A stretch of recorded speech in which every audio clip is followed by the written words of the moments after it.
我是光从团队的上。今天的影片呢，我们是要来开箱我们的一个新的产品，那是我们这个搭配滚筒抛光机去使用的一个硬珠子。那同时呢，我们也在这影片里面稍微去回复一下一些在滚筒上面跟持针的选择上面客户的问题。那记得在好几年前，我有录制了一段影片，甚至呢，我直接示范这些滚筒以及我们这个持针研磨机它在运作的一个状态。那运作之后呢，我还有特别的怎么样，把打过之后的金属它的一个表面放大了，我记得好像是20-30倍还是100倍的样子，然后让大家去看它表面细节的状态，去比较说到底滚筒是用来做什么的，然后持针到底是用来做什么的。如果有兴趣的朋友呢，可以在下面的留言看到这个连结，那你们可以再去稍微了解一下这个部分。好，我们先来看的是我们这个持针研磨机。那这台持针研磨机呢，最常遇到被客人问的问题就是说，你们这一台机器运作起来的时候，声音大不大声？我可不可以听听看它运作的声音？这个问题说真的，对我来讲听到我会有一个问号摆在那里。为什么？因为你们看嘛，这个壳子呢，它是软质的塑胶 ，OK。那有些机器呢，它是放硬质的亚克力壳。那软质跟硬质的，我说实在话，你摇起来啊，你光摇起来，哪一个声音大声？一定是硬的嘛，对不对？因为它声音传导的声音会比较响，比较脆。那为什么要用这种软质的？是因为第一个，这种软质的声音比较小声。怎么说？这个小声呢，是我今天放在工作室里面，我这台机器在运作。如果我声音很大声，是不是影响到自己操作？所以我们宁愿换这种软质的。让它声音降得比较低，对不对？可是就有些人很奇怪的觉得说，那个声音越大，它的这个持针后面的效果越好。其实真的没有啊，持针这个声音越大越小，都是来自于你上面的这个筒子的材质的差异性。但是我要强调的是，它这个强度，就是说马达的强度到底是去影响到什么东西？应该是说影响到你上面带动的数量。你的水加你的针加你放进去的金属件的数量的整体重量，可不可以让我们这个马达，就是说我们下面这个马达够不够去带动它们？如果不够，那你可能就要选择比较大机型的、比较大台的这个持针研磨机。等于是说，按照你物件的重量去选择你的机器的大小，才是正确的一个选择我们这个持针研磨机的方式。而不是听这个运作的声音去做一个选择，这样要懂吼。再来第二个，我们讲到持针，最常问的是说它的功能到底是干嘛的？那我们其实之前就有讲过，持针的功能呢是铸造之后用它去破除我们铸造件表面的氧化壳去做使用的。OK， 那再来第二种，它的好处是什么？因为这个里面的这个针啊，它大概的粗细度是0.3到0.5。那我们在做珠宝的时候，很常会有一些密丁箱的洞，或者是一些很细的纹路。我们需要先把它做牙光，把里面这个洞，先把这个铸造后的这个氧化层先给它破掉，然后让它有一点点预亮的感觉。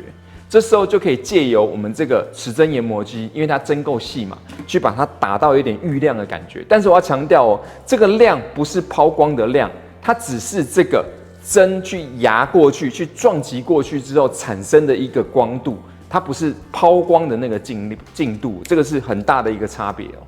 再来一个问题也是蛮有趣的，有些客人问我们说，你们这个持针如果拿来打纯黄金或者是纯银，会不会把表面弄受伤，会不会弄破？其实这问题还蛮有趣的地方在于说，以理论上来讲，我们持针它在里面游移，就是这样旋转的时候呢，它基本上不会有任何的切割的能力，或者是什么研磨的能力，把你的这个黄金的表面给撞破，或者是把它给弄受伤。那往往不在乎是两件事情会把它弄坏。第一个是物件跟物件本身自己的撞击，导致你的物件可能凹损受伤，这是第一个。第二个，说实在话，理论上刚才讲到了，它是不太可能。可是实际上有没有可能？有，我们去研究过一种状况是，因为这个针啊，它本身是一个很大片的一个材料，很特殊的一个很大片的一个金属材料。那我们透过特殊的机器把它切成大概0.3到0.5 mm 这样的一个细度 ，OK。那在切的时候一定会有一些那个叫做毛边，那毛边会跟着新针一起。所以当你这个毛边它是锐利的时候，你可能在开下去撞击的时候，会导致我们这个金属的表面有一个可能刮痕，或者是可能真的很薄就把它撞破了。那这种状况是有可能的。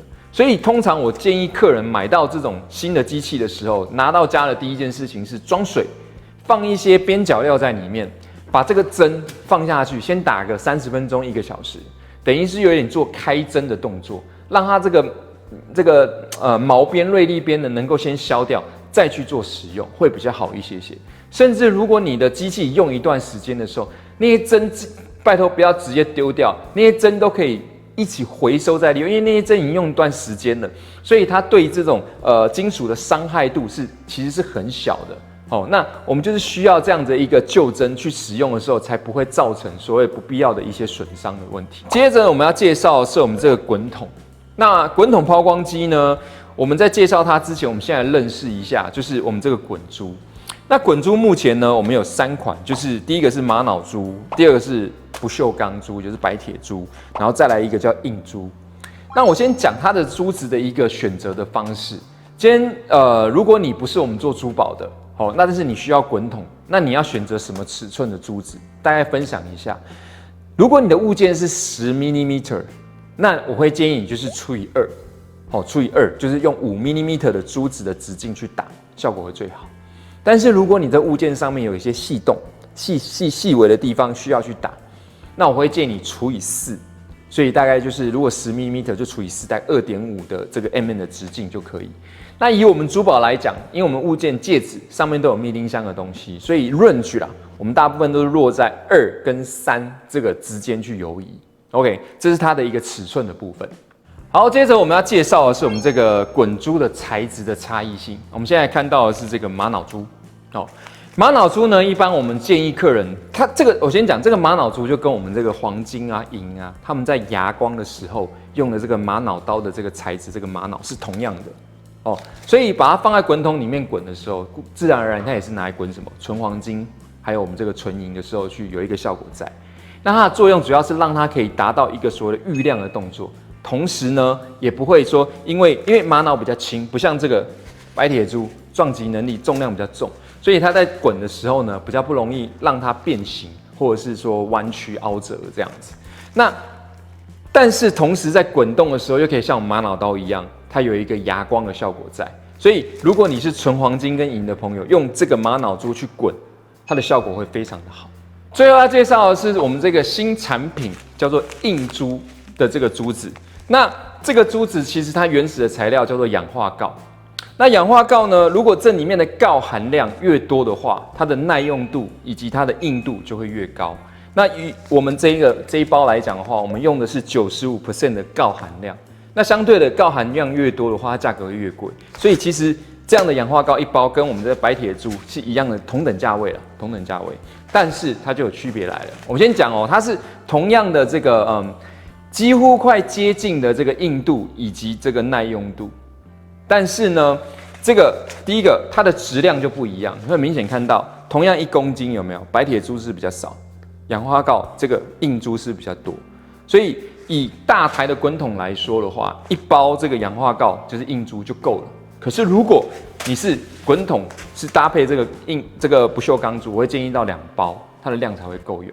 OK， 好，再来第二个，这个硬珠呢，它有一个好处，就是说它在操作使用的时候呢，它是耐酸、耐腐蚀。意思就是说，如果今天我滚完了，我可能放在桶子里面，我可能忘记了去把水倒掉，1个礼拜回来，你也不会看到你的这个珠子变黑变黄。因为什么？因为它本身就不会腐蚀掉，也不会锈蚀掉。那如果是这个白铁珠，那就完蛋了，可能会变黑，会有点生锈的感觉。那你可能就要把它拿出来上油等等之类再去做保养。OK， 那还有一种状况是什么？就算你有做保养，那你忘了上油，可能没有擦干，你放久了，这个还是会怎么样？变黑。那有时候这个黑的这个铁屑会跑到我们的金属里面去，一起做滚压的时候就会掺进去，这样就不太好，对不对？所以如果你是用这个硬珠，这个烦恼就不会有。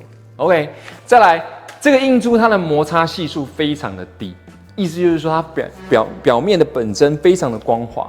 如果你上网 Google 的话，你会发现它的材质啊是用在于做什么牙齿假牙的外面那一层，很像珐琅的陶瓷。那还有人是拿来做这个轴承里面的滚珠用，所以它摩擦系数非常的低。那用在滚筒有什么好处呢？意思就是说，我们有时候会添加一些什么精盐剂在里面去润滑或怎么样。如果你用这硬珠，就不需要这个动作。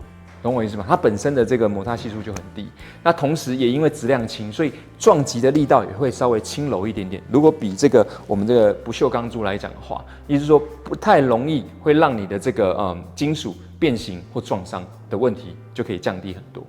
好，听完上述的说明跟介绍之后，我相信你在磁针跟滚筒的选择以及他们的这个耗材的选择，会有一个大概的认知跟了解。当然，你可能还有其他的问题。那你可以在底下留言，我们就要看到，我们尽快的去做一个回复的部分。OK， 今天影片到这边结束。那如果今天的这个影片呢，让你在磁针跟这个滚筒上面有一点点的知识增加的话，请你在下面的地方帮我们点个赞，给我们一个加油跟鼓励。甚至呢，如果你身边有需要这样资讯的朋友，也欢迎你帮我们分享出去，让更多人可以了解有关于这个滚筒跟磁针的一些相关的资讯的部分。谢谢。